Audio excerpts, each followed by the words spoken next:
Bienvenue dans cette vidéo de présentation de la typologie Inosis Nouveau Regard pour la région Occitanie.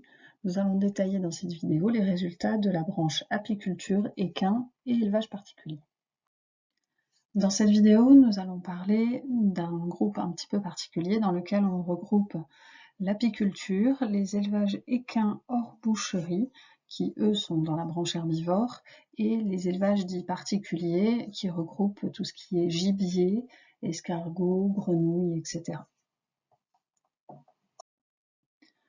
Pour ces ateliers, les critères de significativité sont appliqués pour l'atelier apicole sur le total des ruches, qui est un petit peu artificiel puisqu'on a dû sommer les ruches productrices de miel et les ruches d'élevage qui sont identifiées dans le recensement agricole, mais pour autant nous n'avons pas le nombre total de ruches puisque certaines ruches peuvent être comptabilisées dans les deux cas.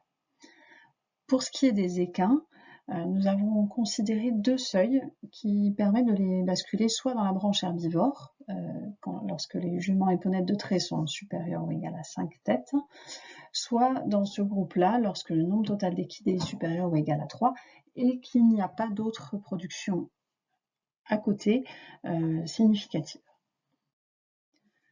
Comme vous pouvez le voir, nous avons 1768 exploitations en Occitanie qui se retrouvent dans ce groupe-là. Donc pour rappel, ce sont des exploitations qui n'ont aucune production végétale significative et aucun autre atelier animal significatif, hormis les équins, l'apiculture ou les élevages particuliers. Qu'on a pu distinguer donc entre les apiculteurs, les élevages équins et les élevages particuliers. Pour l'apiculture, on a été un petit peu plus loin qu'en 2010 sur la branche apiculture, avec une première distinction moins de 200 ruches, plus de 200 ruches, puis avec la présence ou non de transformation sur l'exploitation. Pour les équins, je le rappelle, nous avons ici que des élevages spécialisés qui sont hors boucherie.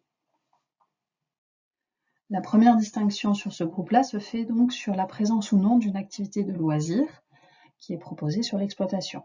Ensuite, on a une distinction pour ceux qui ont une activité de loisir entre les fermes équestres et centres équestres et ceux qui ont une activité de loisir avec chevaux lourds ou ânes.